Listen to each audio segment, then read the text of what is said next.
Police investigate the bombing of a Canadian pipeline. A Russian company is looking to gain a foothold in Alaska. And a Colorado school unveils a new oil shale research center. All this and more in today's Energy Scout News.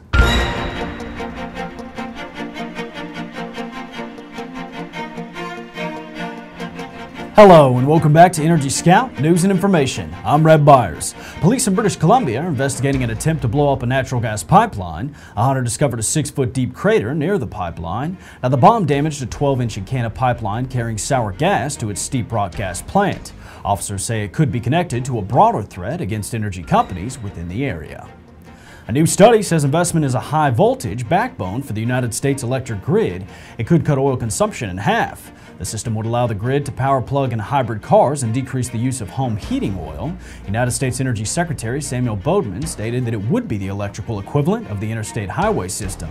Today, by comparison, we have some high-voltage lines in some areas, but they are not integrated into a network. Pemex is looking to build 4 offshore oil platforms for the giant Cantrell field. Pemex hopes to stabilize production levels that have dropped by nearly a third over the past year. Interested companies must deliver project proposals between November 5th and November 14th. Cars that could drive 600 miles without a drop of gas. But first, a look at today's new contracts. Mustang Engineering has been awarded the front-end engineering design for the topsides facilities on Hess Corporation's Pony Deepwater development. Kentucky USA Energy has signed an agreement for Atmos Energy Marketing to purchase natural gas from the new Albany Shale project in western Kentucky. And finally, Rowan has signed a contract with Devon Energy Corporation for the Gorilla-class jackup Gorilla II in the Gulf of Mexico. Relations may be chilly between Russia and the United States, but that hasn't stopped Gazprom from trying to get a foothold in this country. The state-run company recently sent 8 senior executives to Anchorage for talks with Alaska's Department of Natural Resources and ConocoPhillips' CEO, Jim Mulva. Sempra Energy and Valero Energy plan to develop a marine petroleum terminal and storage facility in Port Arthur, Texas. Sempra will design the site, while Valero will become a major petroleum shipper to the terminal. It could be operational by 2011. Iranian OPEC Governor Mohammad Ali Khatib says oil producers need to work together to fix the current crisis. He warned that the oil price would drop and could harm both producers and consumers.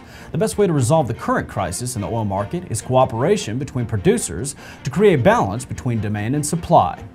And now for a look at today's people on the move.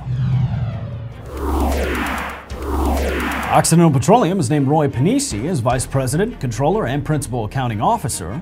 Michael L. Harvey has joined the PetSec Energy Board as a Non-Executive Director. And finally, Jim A. Leonard has resigned as Occidental Petroleum's Vice President and Controller.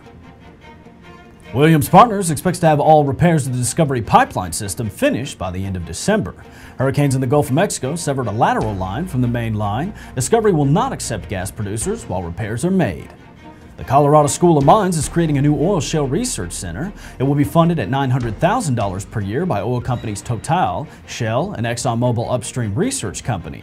The center will include a global database that could be accessed over the internet. 5 teams started the Escape from Berkeley race, but only 2 finished. The race had 2 basic rules: nothing fueled from any sort of petroleum product, and racers couldn't buy any supplies along the way.